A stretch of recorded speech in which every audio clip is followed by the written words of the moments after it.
So here is how I automated my whole Facebook page, and I've been consistently making content like this and scheduling to them forever without even moving a finger.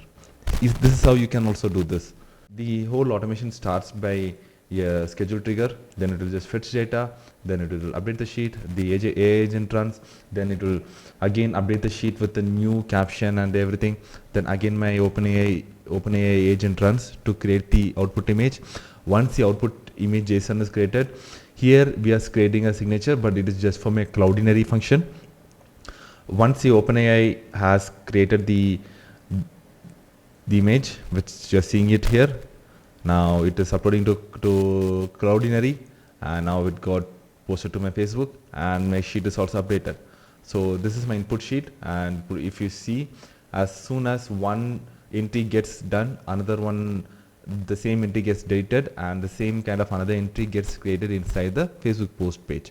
This can be used for LinkedIn and any kind of platforms. If you want to know what kind of content has been created, I'll just show you right away.